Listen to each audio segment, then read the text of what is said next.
As always, the chicken woke up early as well, so on the spot. What's up, traders? Welcome back to Phnom Penh. Another beautiful day outside and it's not too hot right now. I'm gonna go grab breakfast at a local place, $8 breakfast, and we'll get to work right away.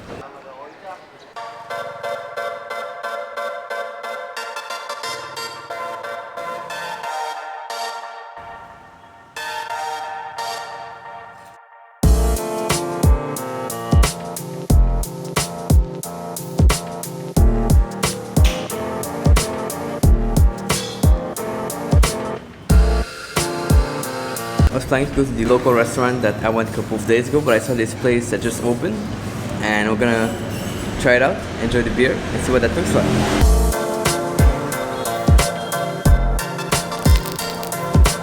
A little bit of a change of plan today, and I'm going back to the apartment to finish doing the video. That's taking like a long time, it's incredible, guys. But yeah, change of plan, and I'm pretty excited, it's gonna be good. Let me just explain a little bit.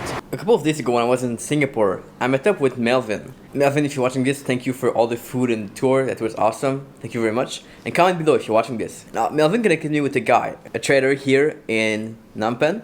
I'm gonna meet him for coffee today. It's kind of a small distance from here, so we'll go by tuk-tuk anyway. See, this is probably the easiest way to meet traders. Ask other people to introduce you to traders.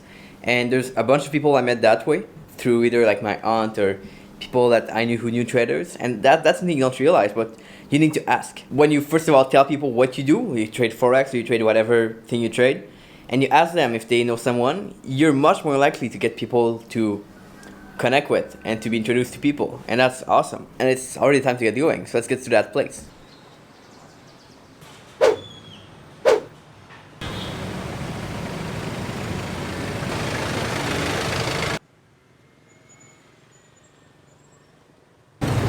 And on the way to Aeon Mall, a lot of traffic.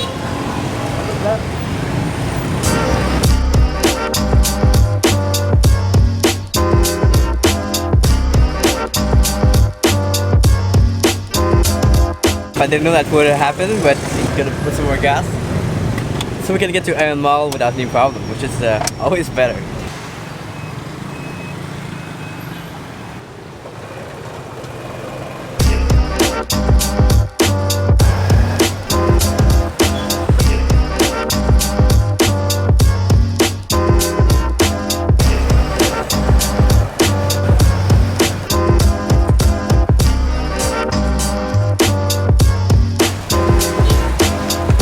Alright, I'm late, but I got to the place, which is a good sign.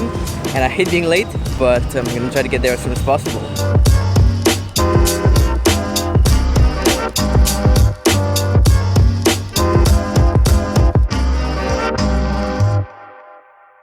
This place is so hard to find, guys, it's incredible. I've been walking around, they sent me on the 3rd floor, 1st floor, 2nd floor.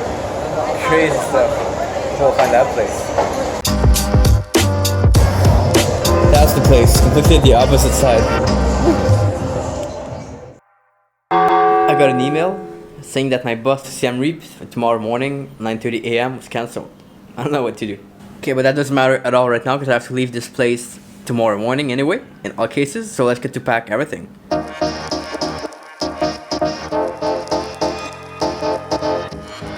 if you're not working in New York, you're nuts.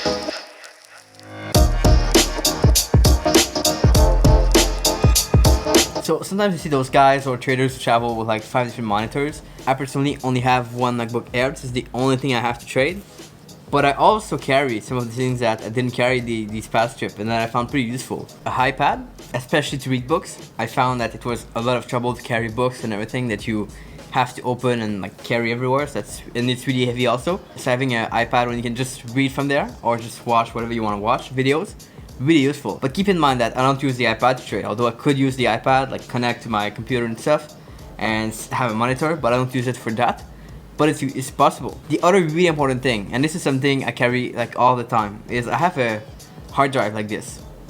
And the hard drive is useful for one thing, and that is I have Windows installed on it, so I can connect it to my Mac and use it as a Windows computer. So on Mac, there is this software called Parallel that allows you to run Windows. And I have MetaTrader 4 installed on this. I have a couple of softwares that I need on Windows, and that's the only thing I carry. And I cannot stand Windows computer, hence why I have a Mac. But if you can stand Windows computer, you're better with Windows. But I prefer this one, a Mac, with Windows installed on this. so that I can flip and go back and forth between each of them. And this is especially good to store videos or whatever you want to store, photos of travel or whatever. Really useful. So that's pretty much it for the equipment that I carry around. And of course, I have a smartphone, which I use to listen to audiobooks whenever I travel, whenever I'm in a train, a bus, a plane, whatever. Listening to audiobook is really great to learn. Let's not forget the notebook, where you want to write down everything that you come across if you have any ideas. And today, by the way, I was hanging out with Vitor, which I talked about, and I hope I say that right. But nice meeting. And here's the thing, you're gonna come across ideas sometimes, and you want to be able to write them down. So having a notebook, this is not electronic, like this is plain paper. I don't know if you guys still use this, I still use it, but very useful. And I really love that, having this with me when I travel, because it's really easy to have ideas for some reason in a plane or in a bus or in a train, and you want to be able to note them down. So really useful. Now, I don't know, I don't use more than that, and it's still making money, still proper, and I'm still able to trade. Now, I do have this camera, which I'm carrying with me pretty much all the time, but that, if you were to only trade, you don't need the camera. You would be still able to trade only with your laptop. And one last thing, a power bank, and that's very useful because for some reason I always run out of battery on my cell phone. Having this, like you see these pretty much everywhere in Asia. In Canada you don't see them that much, but having a power bank where you can just plug to your smartphone and charge it could save you a lot of pain. Like, so let's say you take a long flight, and after that, like 8-hour flight or 10-hour flight or whatever, suddenly your cell phone doesn't have any battery, you need to recharge it. So that's why it's really useful. It saved me a lot of pain and a lot of trouble. That doesn't cost that much. And I use, I don't know what that means, but 10,000 mAh, whatever that means. It's just a brand I bought on Amazon called JetTech. Works well. So if you want to use something like this, it's just really powerful. Really easy to charge and to use, so recommend it for sure. So I hope that covered the whole thing with the gear when you trade and travel.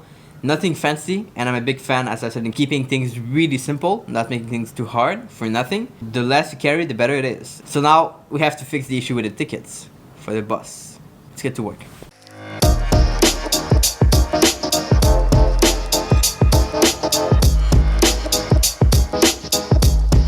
So quick recap of the day. It's been great to hang out with a trader today. Always a pleasure and always great. I did learn some things which I want to kind of verify and double check and test before sharing them with you guys, but that's going to be interesting. Everything's packed up now, we're good to go. The suitcase is done, except that the bus tomorrow is cancelled, as I told you guys, and I'll have to find a way to make it work. I tried to contact the company, but it didn't really work. And I think